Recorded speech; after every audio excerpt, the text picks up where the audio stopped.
Welcome on into the Wild Willie Podcast Show. I'm Willie Cologne, and he is JJ, baby. Big Willie, what's going on with you down there? How's the weather down there up in Jersey? Up here in Jersey, you mean, JJ? You down there in Mississippi? You're right. So I suppose to say up there or down there? Up there. I'm north of you. Okay, so up there then. That'll work. How's it up there? Yeah, all is well right now. The weather is holding strong. It's still roughly around the 30s and 40s, so we're doing all right. The snow is starting to melt, which is good. The thing about New York, and especially the tri-state area, when it snows, we get that dirty snow. That's when the snow gets ugly, where you start seeing the dirt and all the nonsense that flies around this damn place get stuck in the snow, so it looks like one big dumpster fire. But overall, man, we're maintaining. I am happy that I did have an opportunity to see JJ this weekend with his beautiful wife, So Gucci. Akeisha and I went to Jackson, Mississippi. She was she was given an award, 50 under 50. This was pretty much an award ceremony for all those who are impacting the community, the city of Jackson, in a very positive way. We had doctors, we had lawyers, we had Akeisha, obviously, you know, what she does with forestry and her philanthropy. And there was a host of other people. We had a couple bells in the crowd. But nevertheless, it was a good night. It was good to have Akeisha's family, my family, all in attendance. We had the kids there. So Gucci and JJ joined us. They looked absolutely fantastic. Thank you. And the night went pretty smooth. Congratulations to all the honorees, including my wife, Akeisha Holly Cologne, for receiving and being acknowledged for all her great work in the community. I have a feeling So Gucci is going to be next, JJ, and we will be attending the award ceremony to see you and her doing great work in Jackson.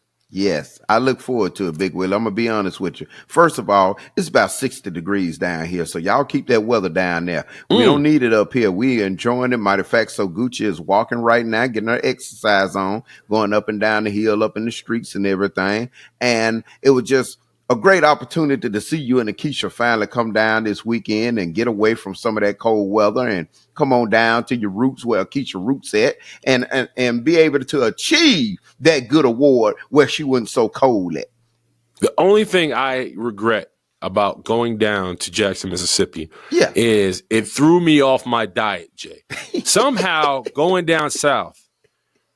And I take pride in New York City and New Jersey having some of the best food in the world, especially New York City.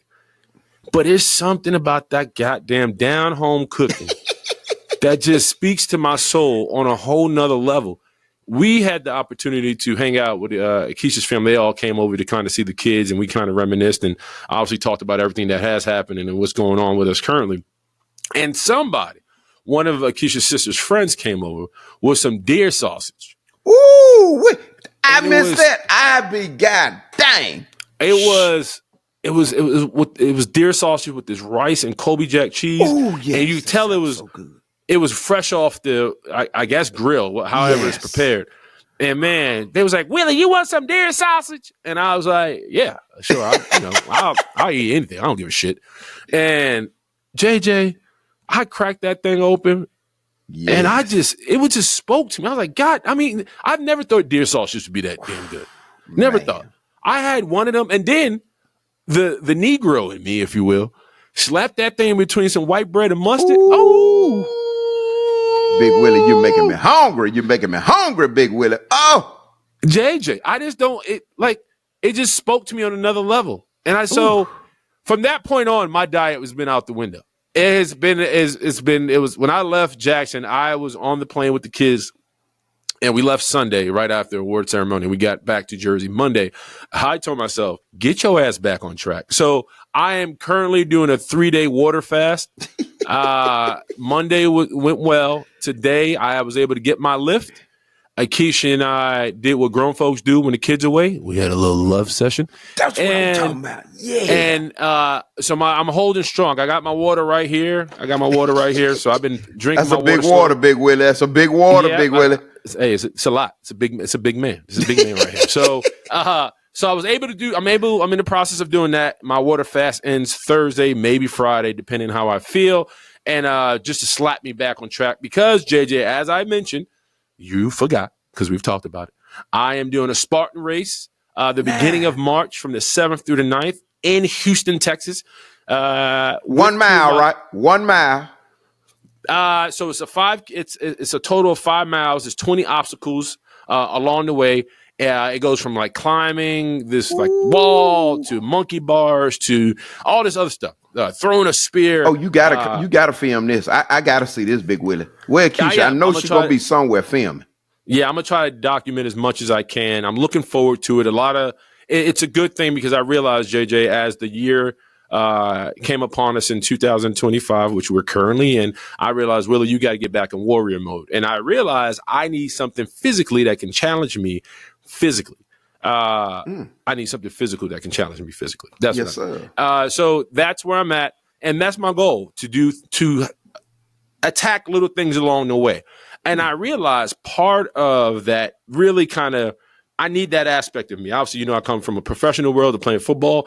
I need something competitive to kind of keep my blood and my juices flowing. Yes. And it allows me to challenge my mental toughness, which we're going to get into today. Because JJ, as I sit here in the middle of January, I realized talking to other people who have had or has goals about being them best selves, which we try to talk about and promote on this show. Yes. Some of them have already quit, JJ. Some of them have already tapped out. So we're going to get into that. So I'm going to stop talking and I'm going to check into you. Come on back, the Wild Willie Podcast Show.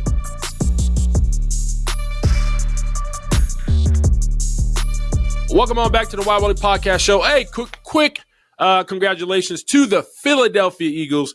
They are on to the Super Bowl. They will be going against the Kansas City Chiefs, the most hated, the one or two most hated team in America. I think Cowboys are they rally that. I think the Cowboys are number one. The Chiefs are number two. Whatever category that you decide to put them in, they are going to the Super Bowl. So you have the Philadelphia Eagles and the Kansas City Chiefs playing and fighting for the Super Bowl in New Orleans. I will be in attendance for that. I will be down in New Orleans for Super Bowl week, so I'm excited for that. It's going to be a good time. I've been a part of multiple Super Bowls, and I have only played in one or two, but also been a part of the festivities. It's a good time. So if you have a chance to head down to New Orleans and be part of the festivities, do so. It's a good time. JJ, as we mentioned, I talked about mental toughness. Before I get into that, can you give me your definition of mental toughness? Trying to sit here and deal with these goddamn beagles with them clipped goddamn wings. I know we the most hated goddamn team in the goddamn world, them Cowboys. But I'm just going to be honest with you. I'm rooting for them Chiefs because ain't no way in the hell I'm going to sit here and go for the Redskins or the Eagles when both of them in our division and we ain't there. Big Willie, that's a mental description of toughness right there. I got to sit here and look at this. Do you don't think that's tough on me? Do you not think, goddamn it, that I got to just sit here, act like I'm enjoying the game, I'm having a great time, and looking at somebody in our conference like that go to the Super Bowl, not just go to the Super Bowl, but somebody that had we had the coach, Kellen Moore, that was over there coaching on our sideline, Big Willie. Then we had Dan Quinn that was over there coaching on our sideline, Big Willie. Man, that's a mental goddamn toughness right there alone. What the hell is Jerry doing? I'm still goddamn mentally disturbed. I'm trying to be mentally tough and mentally disturbed at the same goddamn time. Yeah, Jay, it's not good. It's not good going down in Cowboy Nation world. Well, in Cowboy world, considering they just hired a head coach who's never been a head coach. And then that too. Yeah. I mean, Big Willie, you could have went out there and coached. One day, Jay. Maybe one day you do see me grace the sideline. So we'll see what happens. It's in God's hands. That's what we're going to hire. Right. And I hope. Listen, I got no problems going to Dallas and coaching up the O-line. That'd be great. Listen, so I'm going to do this, man. Britt, our lovely producer, who is pretty much, and I will forever say this, is the backbone of this podcast. We don't breathe without Brittany. But me and her did a little fact finding, man. And the reason I asked her to pursue this one topic we're talking about mental toughness is because I realized, talking to some folks who was a part of our vision board party, which we talked about, who I've talked to personally about things they would like to accomplish in the new year, this meaning 2025, have already started to kind of regress, give up, or say, I'm on to the next one. And I'm just like, we haven't even gotten through January. How are people, tapping out already? And we found the little fact. It goes right. This is a little fact we found. It goes, according to a survey, just under 1 in 10 people, 8% said their resolutions lasted a month. Yeah. 21.9% reported 2 months. 22.2% reported 3 months, and 13.1% said their resolutions lasted 4 months. Only 1% said they lasted 11 or 12 months. This is according to Forbes Health. JJ, I am dumbfounded by this because I figured a lot of people, when you go into the new year, you would have some resolve, right? Like you'd be like, listen, I want to lose weight. I want to get more money. I want to travel more. I want to, have a better relationship with my partner. I want to do better. I want a better life and a better situation. So my overall health and mental health can be better. I want to live with purpose. I want to have some stamina. I want to do, people have a list of things. And I've been talking and I've been kind of having these roundabout conversations with people who feel like they just don't have time. They don't have time. It's too hard. They've been distracted because of bills and life and other things. And I'm like, hold on. This is for you. Exactly. One thing we talked about is you got to put yourself first, right? We've been talking about regret and how a lot of people realize their motivation comes from doing or pleasing other people instead of pleasing themselves. So, JJ, I found 5 things to acknowledge if you do or don't have mental toughness. You ready for it, Jay? I'm ready. So number 5, it goes, understand the importance of emotional intelligence. Emotional intelligence is the bedrock of mental toughness. You cannot be mentally tough without the ability to fully understand and tolerate strong negative emotions and do something productive with them. Moments that test your mental toughness are ultimately testing your emotional intelligence. Thoughts, Jay? I agree. To be honest with you, Big Willie, you got to train your thought of thinking. I mean, you can have your mindset on one way that you want to do things, and then all of a sudden you get frustrated. You might not think it's going quick enough. You're thinking you might put too much time. Then you get restless. Then all of a sudden you be like, you know what? I just do this another time. They don't get a body and their mind time enough to adjust to one another. When it start coming to where you need to be at, all of a sudden you just fall off and you give up, and that's the time you need to keep going. So my thing is, I think, people just don't get their time enough to adjust, and they get bored or get lazy, or they just don't have the mindset to keep going, and they start finding things to do, and then they don't realize they come right back to the same thing the next year and say, I'm gonna go ahead and do it this time, and they might just go maybe about a week or maybe 2 got done longer than what they went. So they have the right mind, the right train of thought, but they just don't follow through. I know when it comes to physical health, right? And I know a lot of people, like I remember right after New Year's, and I was going to the gym. The gym is packed because everybody's, getting that Rocky mode. Now that I go damn near every day, I start to see the same folks that was declining, that consistently go. Then I started to see the folks that were new. They're not around anymore, right? And I think a part of being mentally tough and dealing with the emotions as you're talking about, willing to see it through, comes from the lack of just understanding, all right, I'm having a bad day, I'm upset with this, or I'm dealing with that, and acknowledging what's pushing you back. And if you do miss a gym day, all right, go the next day, right? Fight to go the next day. Also, if whatever you're going through, you're like, man, I just don't want to go to the gym, I just don't want to do this, that's the time you must go. Exactly. The days you don't want to do it is the days you have to go get out there and fight, because that's going to continue to propel you to fight for your goal. All right, Jay, number 4, know that fear only leads to regret. It goes right here. It goes, during Navy SEALs training, the candidates often suffer from many forms of fear, the fear of pain, anxiety, and suffering that comes with each day, the fear of failure, the fear of success, the fear of death. Yet, death is not the worst thing that can happen to us. The worst thing that can happen to us is to allow ourselves to die inside while we are still alive. It's up to us to limit our list of regrets. And what I take from that, Jay, It goes, you can. We talked about regrets last week on the episode. Sometimes you realize a lot of the regret comes from fear.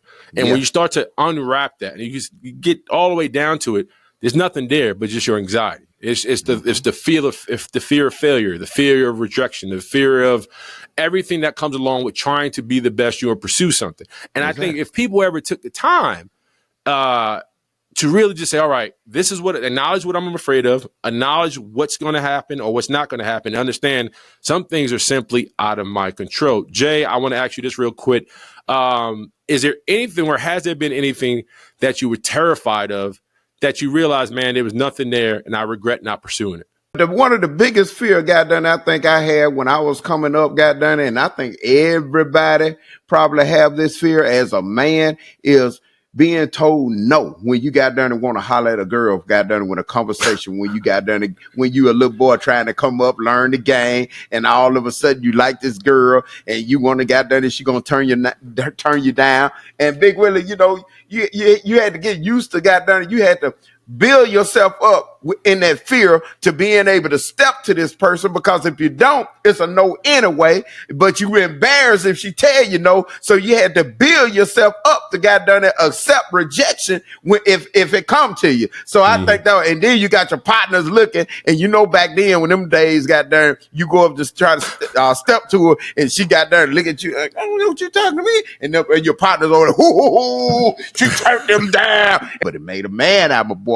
I never was afraid to approach a woman. I don't know why. I think I get a lot of that confidence from my father. My father felt like I watched him talk to anybody and everybody. Yeah. I think when it comes to rejection, I always came with an angle. Meaning, if I was going to the club and I saw 5 girls and there's one girl in that group, I like, man, that's the one I really want.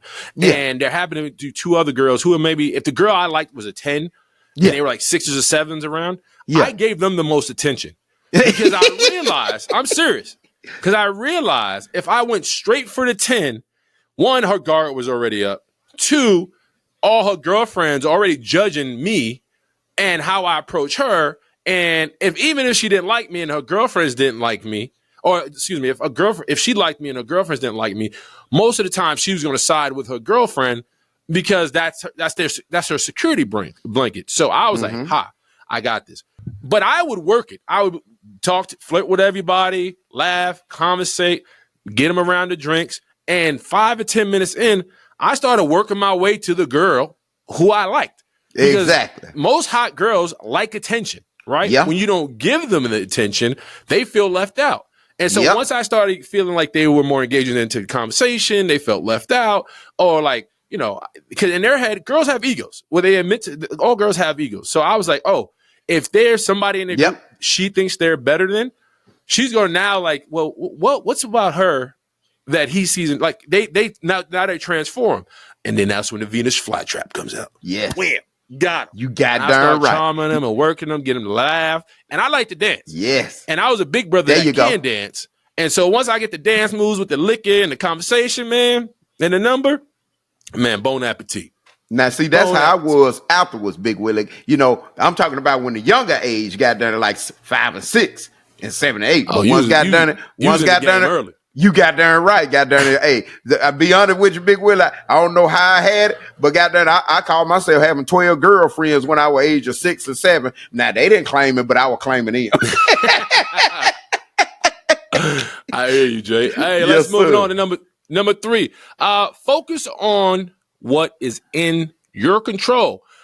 Resilient people spend their time and energy focused on situations and events that they have control over. And because they put their efforts where they can have the most impact, they feel empowered and confident. Thoughts, Jay?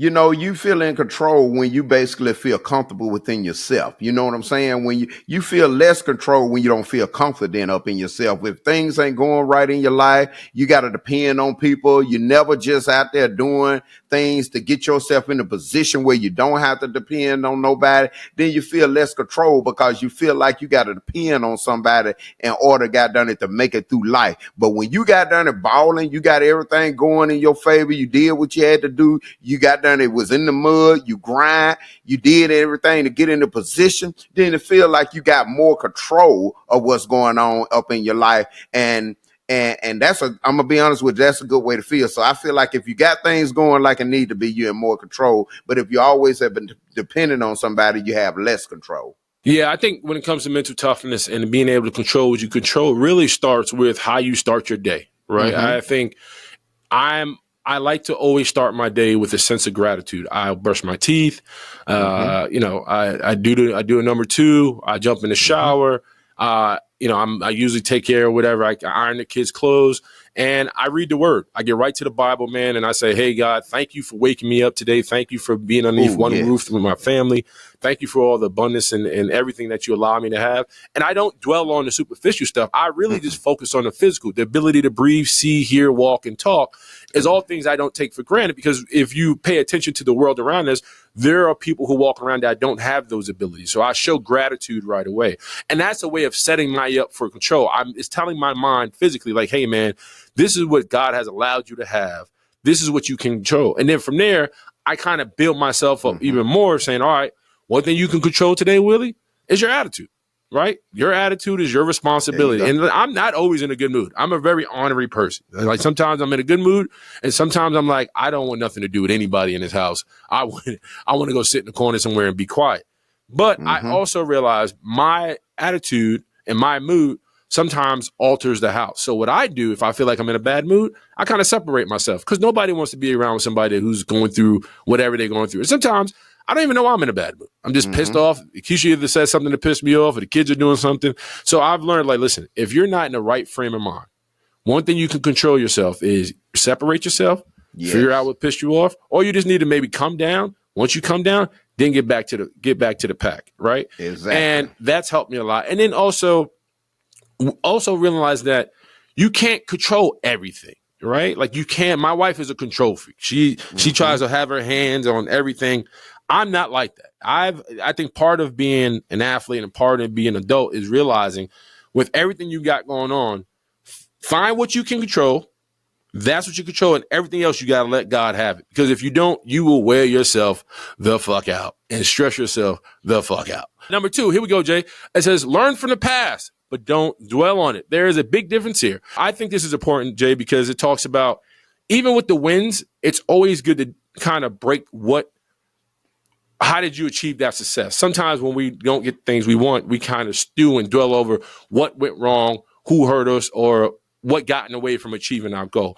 Even with the wins, we have to debrief ourselves and say, all right, you know what worked for me achieving my weight loss goal? 1, starting with a proper diet. 2, getting my ass in the gym. 3, making sure I'm managing my time right so I have time for the gym. There's little things along the way that adds to your success. And if you don't acknowledge those little wins and those little things along the way, you somehow think, well, it just kind of fell in your lap. That doesn't necessarily happen. You have to do little things to set yourself up in a way where, as I'm doing these things and I'm moving towards a goal, I have to acknowledge what got me there. Because if you ever have to go back, at least you have a blueprint to how you got that goal that you set out for. So that's important. You say don't dwell in the past, Big Willie. That's a true statement, because for one, I always got done and teach my girls, you don't never get comfortable with what you do, got done, because what's working for you now might not work later. You still got to goddamn grind. You did what you needed to do to get here, but each day you need to be trying to figure out what you could do better. You never dwell in the past. Okay, this worked in, because things in life changes. I mean, everyday life it changes. Nothing stays the same. So you got to always build yourself up, goddamn, to be more prosper or doing something better than what you already did, so you can even achieve more greatness. How many times have the Steelers been that goddamn team, and y'all sit there and you don't beat this team right here? Oh man, we whooped the hell out of them, goddamn. But if you get comfortable, you dwelling on the past, you can go back to the same goddamn team and they can whoop y'all his ass, goddamn, like y'all ain't never met. You can't dwell on the past. You gotta think about strategies where you can be better. Now, if you go back and you beat them even better than you did, that's fine. But if you got there and go in there thinking you're gonna do the same thing you did last time, you get comfortable thinking this is gonna be a breeze, it can set you back. Yeah, I think you're 100% right. Like one thing I've learned through life is never rest on your laurels, right? What you did a year or two prior doesn't make you a champion in today. You still got to fight. And I also realize there's some people, and JJ, I know you can attest to this, there's some people that dwell in the past because in their mind, that was the best time of their life, right? Yes. And that goes from here talking to old heads and talking to people who I guess at one point in their life they were on, if you will, and they stay stuck there because one, they never extracted the valuable insight they got or whatever made them successful. They never took that and kind of built from that. I'm a firm believer in whatever success you attain or acquire, that you have to learn from it in a positive way, but also understand that somebody is nipping at your heels, right? Because there's always somebody watching that is competing with you. They may not physically say it, but in the back of their mind, they see that you on, and they're going to try to one-up you because that's just the way the world works.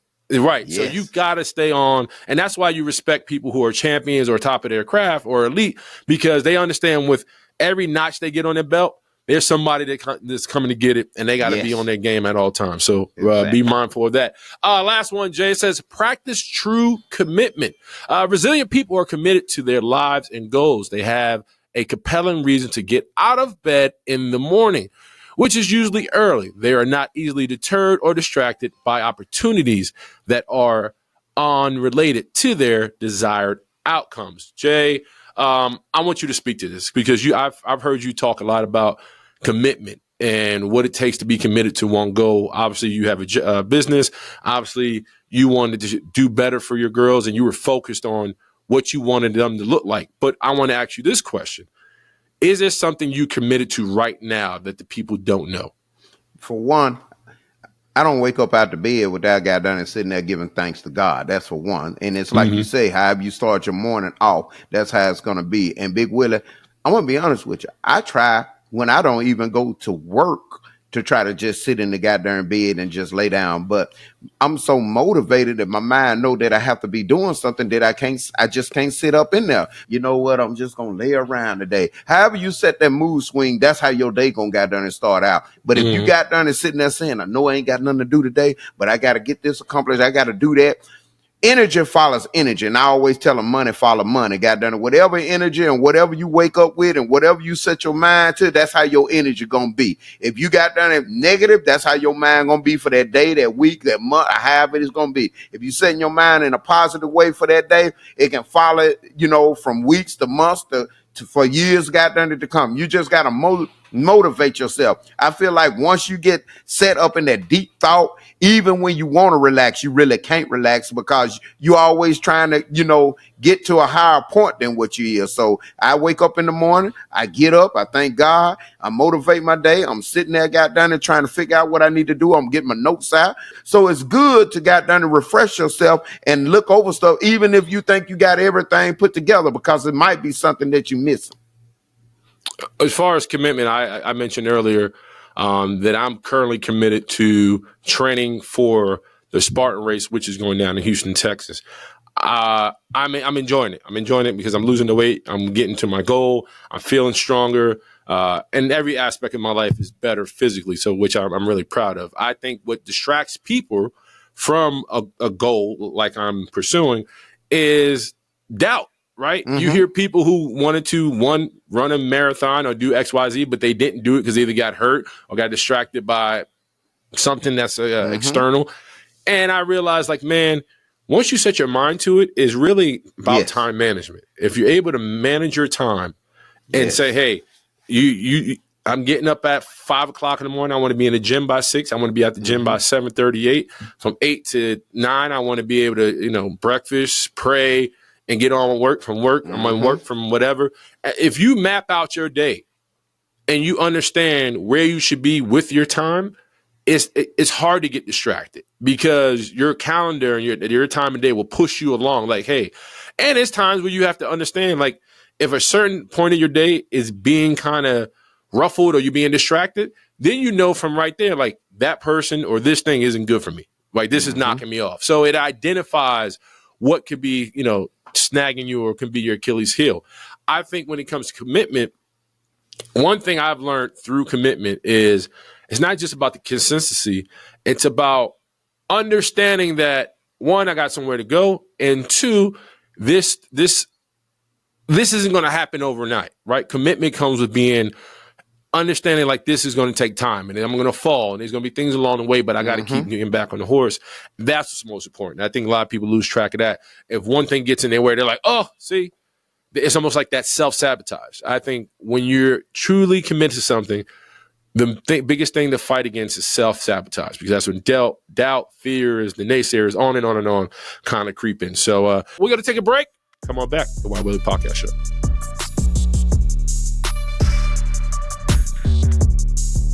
All right.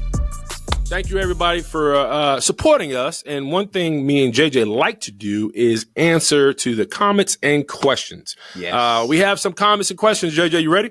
I'm ready, Big Willie. I know they coming. Here we go. It's from Star Tutor on YouTube.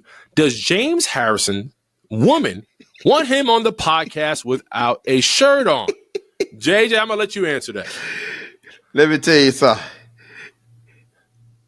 James Harrison, I'm gonna be honest with you, that he unpredictable, and I'm pretty sure his woman knows that too. So I'm pretty sure this ain't out the norm of seeing James Harrison doing something unusual. I think she's used to it, and I think she can always expect the unexpected.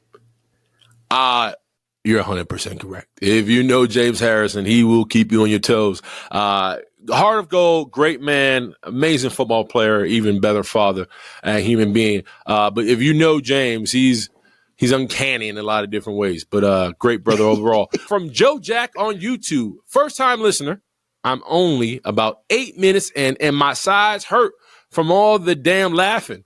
They plant the seed, but they forget the water. JJ is a riot. Big ups to DK Pittsburgh Sports for turning me on to your show. Subscribe. Y'all are definitely my going to work podcast. And it's wonderful to see you after all these years, Willie. Thank you for all you've done for my city. Thank you, Joe Jack. Much respect. Listen, one thing, JJ and I try to be grown and happy and fun and motivational, and give people a sense of a jolt of happiness, man. There you go. And I think we're doing a fairly good job at it. Obviously, we want to do more. We will do more. It's just a matter of time, execution, and figuring it all out. But thank you for subscribing and liking the podcast. We greatly appreciate it. Last one, Jade. Here we go. Ty Williams, 68. This podcast is the best thing to come out of Bell Collective. I'm just sad I couldn't get a god darn it t-shirt. JJ, where are the t-shirts and how can people get their hands on them? Well, what you do is you go to the website SoGucciFit.com. Let me say it again. SoGucciFit.com. That's SoGucci.com. And you'll find not only the goddamn t-shirts on there, you'll find the shirts, waist trainers, and all different. You just go to the store and just look and see what you want. So in order to get your goddamn t-shirt, go to SoGucciFit.com. There you go. I'm Willie Colon, and he is JJ, baby. And we'll see you next week, them goddamn Eagles. Peace.